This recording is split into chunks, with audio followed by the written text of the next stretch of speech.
untuk kita semua. Perkenalkan, nama saya Gregorius Femi Alapsi, NPM 20 30 10 51. Saya akan memperjelaskan unsur-unsur pertanian. Yang pertama, proses produksi. Dalam proses produksi terdapat implikasi bagi pengembangan pertanian, yaitu 1. Pertanian memerlukan tempat yang tersebar luas. Ya, contohnya 1. Produksi persatuan harus diusahakan sebesar-besarnya. 2. Memerlukan jaringan. 3. Lingkungan hidup pertanian tidak dapat pada satu tempat. Yang kedua, jenis usaha tani dan potensi pertanian berbeda dari satu tempat ke tempat lain. Implikasinya: A. Pengembangan usaha pertanian harus berdasarkan dua faktor tersebut. B. Kegiatan produksi dan jumlah serta jenis input yang diperlukan disesuaikan dengan keadaan setempat. Yang ketiga, kegiatan dan produksi pertanian bersifat musiman. Ya, tanaman pertanian mempunyai pola pertumbuhan musiman melalui dari saat tanam hingga panen.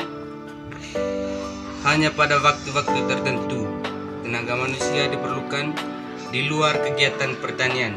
Tidak ada kegiatan lain kecuali menunggu masa panen. Yang keempat, pertanian modern selalu berubah.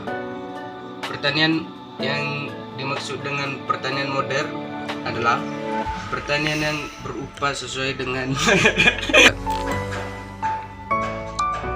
Yang keempat, pertanian modern selalu berubah. Yang dimaksud dengan pertanian modern adalah pertanian yang berupa sesuai dengan kebutuhan manusia. Perubahan tersebut baik dalam volume, penggunaan ilmu pengetahuan dan teknologi yang berkembang dalam pertanian memungkinkan kantor, volume, dan jenis produksi yang disesuaikan dengan kebutuhan.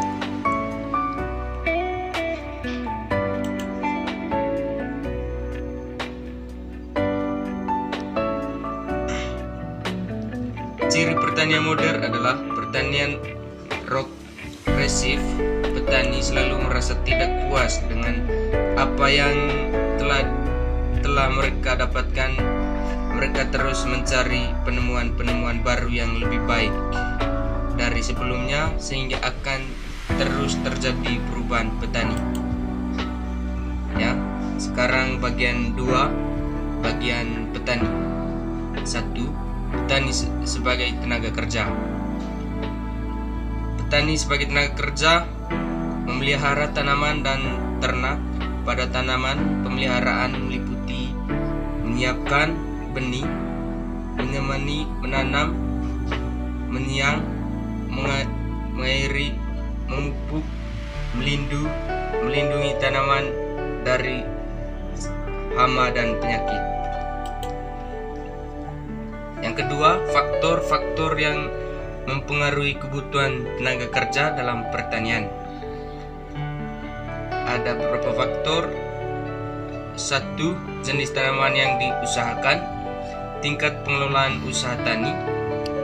3. Jenis tanah dan sifat tanah. 4. Musim tanam. 5. Sistem irigasi. 6. Pola tanam.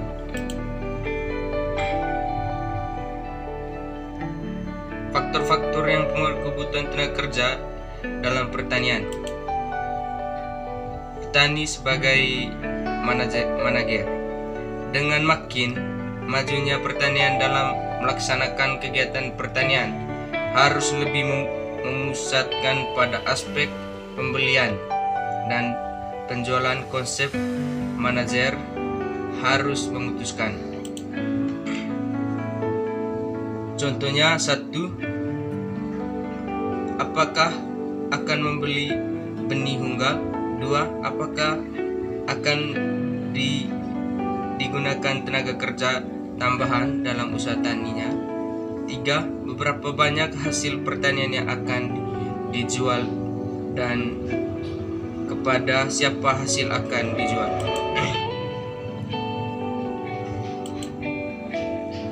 Ya, punya ciri-ciri petani sebagai manusia. 1. Petani sebagai manusia sangat berbeda satu sama yang lain. Kebanyakan petani hidup jauh di bawah kesanggupan mereka yang sesungguhnya. 3. Ada 3 kebiasaan mental petani yang sangat penting bagi pembangunan pertanian, yaitu 1. Kebiasaan melakukan pengukuran atau berpikir kuantitatif. 2. Selalu bertanya mengapa. 3. Kebiasaan terus mencari alternatif lain untuk dapat mencapai hasil tersebut. Implikasi petani bagi pembangunan pertanian. Ada 2 bagiannya. A. Petani perlu mendapatkan pendidikan non-formal terkait usaha pertanian dan dilibatkan dalam pembangunan agribisnis. B. Bahan-bahan dan fasilitas yang menjadi kebutuhan keluarga petani perlu disediakan secara lokal.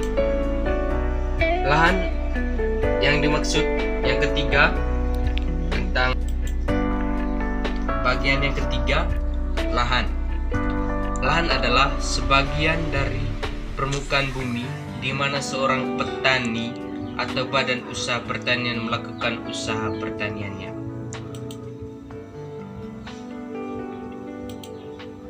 Ya, sifat dasar lahan yang dipengaruhi oleh 1. Derajat penyinaran matahari disebut cahaya matahari. 2. Jumlah dan penyebaran curah hujan atau CH dari musim-musim. 3. Panjangnya siang dan malam disebut panjang hari dan hari panjang, hari pendek, dan hari netral. 4. Suhu udara. 5. Kelembaban udara. 6. Topografi.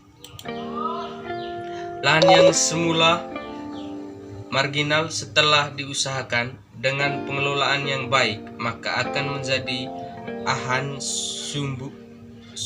Lahan kering yang diberi irigasi akan menjadi lahan berasal. Lahan yang hanya sesuai untuk tanaman setelah dibuat menjadi lahan produktif untuk tanaman setahun. Ada 5 macam tindakan pemerintah yang perlu untuk menjamin petani menguasai lahan secara efektif dan mereka bertani lebih efisien, yaitu 1. Penataan lahan dan pendaftaran hak milik. 2. Pemagaran tanah untuk pengamanan baik terhadap ternak maupun manusia. 3. Penyatuan pemilik tanah yang berpecar. 4. Restribusilah untuk membentuk satu satuan manajemen yang efisien. 5. Mengatur syarat-syarat atau kunci. Kegiatan usaha tani merupakan suatu kegiatan perusahaan karena tujuan setiap petani bersifat ekonomi, yaitu menghasilkan produk baik untuk dijual atau untuk digunakan sendiri.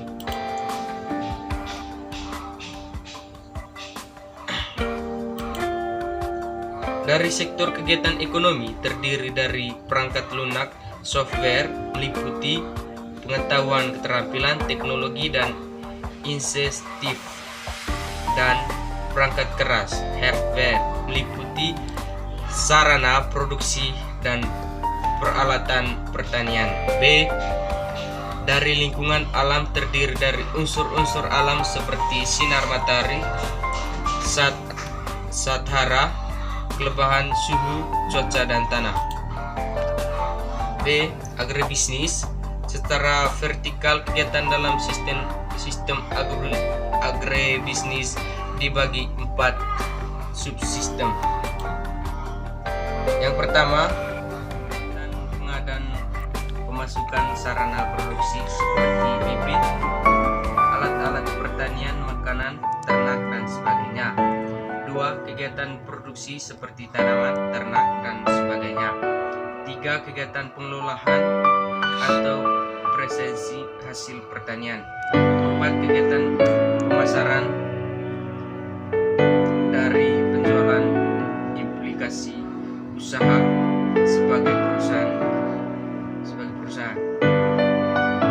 Bagi pembangunan pola tanaman pertanian yaitu biaya dan hasil adalah penting. Kedua, petani berpikir atas pertimbangan tata pertamaan pola tanaman. Ketiga, perusahaan pertanian yang besar dapat dikembangkan di atas lahan yang sempit.